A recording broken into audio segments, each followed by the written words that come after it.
Have you ever wanted to know what a drug that costs more than $1 million a year even does? Well, if you stick around, you'll find out.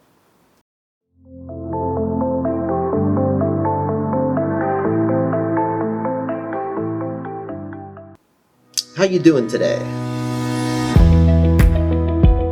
So I'm going to start the new series today as promised on the most expensive drugs in the world. Now, this series is going to be a little bit different than perhaps other top lists of expensive drugs. Now, to start off, some people are still completely amazed that drugs can be so expensive. $1,000 a month is not really that uncommon these days, unfortunately. But there are drugs that many drugs still that go over $10,000, $40,000, $50,000, even $100,000 a month. Now, normally whenever you hear about one of these expensive drugs, it has to do with the price and the controversy around it. But what not that many people discuss, or what not that many people even know, is, well, okay, there's a drug, it's $100,000 a month, but what does a drug that costs that much a month even do? So that's what we're going to talk about in this series. We're not going to talk about the pricing so much, although if there is a pricing controversy around it, I will mention it, and we can always talk about that in a separate thread if people are interested. But we're mainly going to talk about what do these drugs actually do. We're going to kick this series off with a drug called Myalept. And I figured since this is the maiden voyage of the series, I have to start it off with a little bit of a bang. I start off with the video saying, hey, you want to know what a drug that costs $1 million a year does? Well, we're going to start off with a drug that costs $2 million a year. So this drug, Myalept, if you take it at the maximum dose, costs a little bit less than $2.25 million a year. It's about $180,000 a month. So the question is, drugs $2 million a year, what does a $2 million drug do? So this drug treats a set of conditions called lipodystrophies. And what a lipodystrophy is a problem with fat. It can be either the problem creating fat or a problem having just properly working fat. It's basically a blanket for a lot of different kinds of problems that people can get. People can be born with it, or people can acquire it over their lifetime. So what's the problem with this? So essentially, what this drug does is it replaces leptin in people who have these lipodystrophies. Now, some of you may have heard of leptin from a surprising source, and that is diet pills. So I'm going to explain it very briefly, and you'll see why it makes sense. So what leptin is a hormone that's produced by fat. And it's marketed in diet pills because the thought is that it could help you lose weight. So to understand this, what we're going to look at are situations where people are not able to produce leptin for some reason. So I'm going to show you a picture of a mouse model here. And what you're going to notice is that the mouse that cannot produce leptin is morbidly obese. So essentially what a big part of what leptin does is that it tells your brain to stop eating. Essentially, when you've eaten food, there's a process. We won't go into the details, but essentially it tells you that you're done, you're good. So when you don't produce leptin, what do? Then you eat a lot. So people that are born not able to produce leptin for some reason, are very overweight, and they have a voracious they basically can't stop eating. So obviously you can kind of see where the logic is with the diet pills. Essentially their idea is that if you can raise leptin levels, and that's what most of the diet pills say, they promote increased leptin, and since leptin has these effects, then that's going to help you with your weight loss issue. We'll get back to that later. So essentially that's what leptin is. So tying it back to lipodystrophies.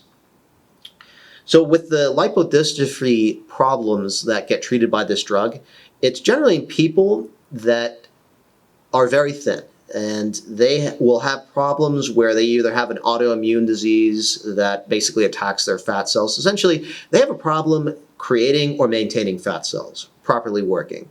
And since fat cells produce this leptin, the fact that they don't have properly functioning fat cells means that they're not producing enough leptin.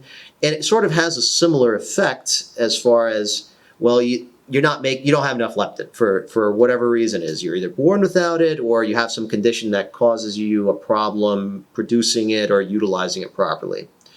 So even though these people are very thin, that's what's odd about it. You would think from the model of the people that are born without it that they would be heavy, but they're not. So their problem is, in some cases, that they can produce it, they just don't have the fat cells that are making it. So that's the reason, but often they'll have the same type of symptoms. So what happens when someone like this cannot produce leptin? Well, a lot of different things happen. It's a hormone, and basically it creates a bunch of metabolic problems. It's almost sort of like diabetes. They'll have high blood sugar. They will have high triglycerides. They often will develop like fatty liver disease because of the elevated lipids and problems associated with it. And of course, one of the main problems for some of the people is that they'll feel hungry all the time, and obviously that can't be good. There are other problems associated with it too, but essentially what this drug is an analog of leptin, which is just a fancy way of saying a modified version of human leptin. So basically what this drug does is it just replaces the leptin that is missing. And that's how the drug works. So when you replace the leptin in these people, their blood sugar goes down, their triglycerides go down. Some studies have shown that the liver inflammation, which is probably one of the more serious problems with it, reduces somewhat, and quality of life. Some people report feeling a lot better on it. So that's essentially what it does. So if you understand what leptin is and how it works in the body, then you have a pretty good idea of basically what this drug is achieving. So some people are born without it. Funnily enough, just as an aside, and this, maybe it's part of the controversy, but it's not actually FDA approved for people that are born with leptin deficiency, let's say, unless it's a lipodystrophy, which means that it's related to the production of fat. Some people have no problem producing fat, but maybe they have a bad copy of the leptin gene or something like that. It's technically not FDA approved for them, so I'm not really sure if they can actually get the drug.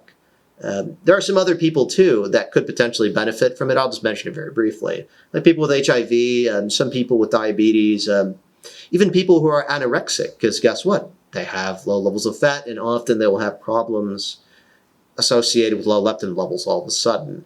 So that'll be a topic for a different video, but basically the problem is this drug is too expensive to treat certain conditions. You can't give it to everyone who's got some of these conditions. It's just not priced for that, for that use. So, but anyway, we're not going to get into that. But essentially, that's what the drug does.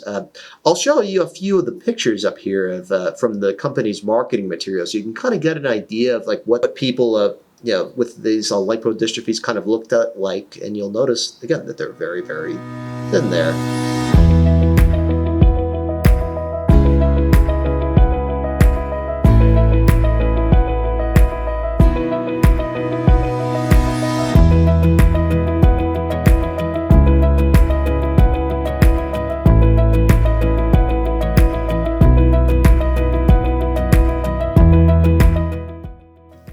I hope you found that interesting. If you fell asleep, don't worry. There is going to be a drug on this list that helps people stay awake that we're going to learn about. It's one of the most expensive drugs in the world. If you've got a expensive drug, does it have to be $2 million a year and your insurance doesn't want to pay for it, or it's too expensive to afford even after the fact? Contact us at Sustain Meds. We'll look in to see what we can do to help you. And as always, never use Express Scripts and stay away from Accredo. Talk to you next time.